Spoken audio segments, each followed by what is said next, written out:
ओढ़निया के कफन बनाए, ओढ़निया के कफन बनाए। प्यार तू कैलू हमके भुलैलू भइलू जान पराई, प्यार तू कैलू हमके भुलैलू भइलू जान पराई। कैसे दी तोरा बिना पगलाई घुट घुट के मर जाई, ए जान हम दी ओढ़ाई ओढ़निया के कफन बनाई, ए जान हम दी ओढ़ाई ओढ़निया के कफन बनाए। प्यार तू कैलू हम भूल गइलू भइलू जान पराई, दिल के दर्दिया कैसे मिटाई बनल ना कौनो दवाई। कैसे जी तोरा बिना पगलाई घुट घुट के मर जाई, जान हम दी ओढ़ाई ओढ़निया के कफन बनाई, ए जान हम दी ओढ़ाई ओढ़निया के कफन बनाई। थोड़ा याद के सहारे जिले हम, अरे शराब न पूरा मैं खाना उठा के पी ले हम। धीरे धीरे आदत पड़ जाई दिए के, हम अपन हटल करे जगह के भी सी ले, अरे सी ले। तोहरे बानी तोहरे रहब कहलू हमसे यार हो, कहलू हमसे यार हो।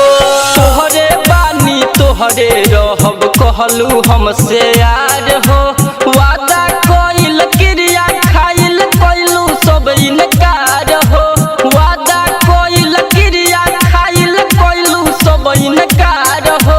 रही हो हरदम खुश लगिया चिता में हमारा लगाई, ये जान हम दी ओढ़ाई ओढ़निया के कफन बनाई, ये जान हम दी ओढ़ाई ओढ़निया के कफन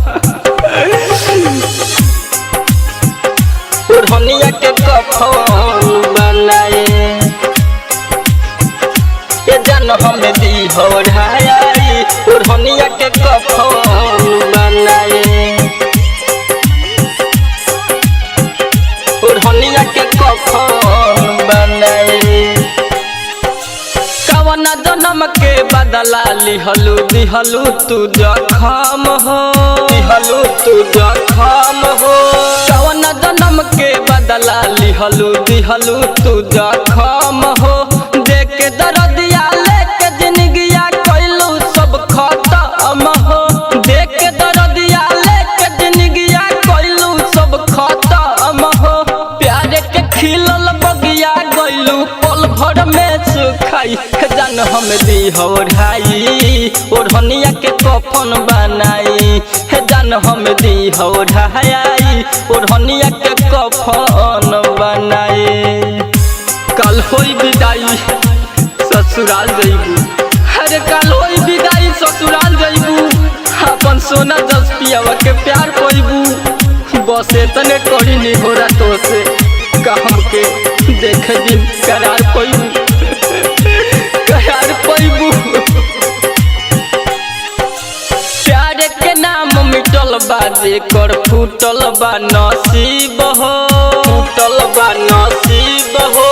प्यार के नाम मिटल बा जेकर फूटल बा नसीब हो। रंजन रोहित संतोष कहे रहे मोर करीब हो, रंजन रोहित संजय कहे रहे मोर करीब हो। राजन निरालक दहिया कफन ओढ़ा के कद विदाई, जान हम दी ओढ़ाई ओढ़निया के कफन बनाई, जान हम दी ओढ़ाई ओढ़निया के कफन बनाई। निशा डिजिटल रिकॉर्डिंग स्टूडियो मधुबन पूर्वी चंपारण। Contact number 9199425490।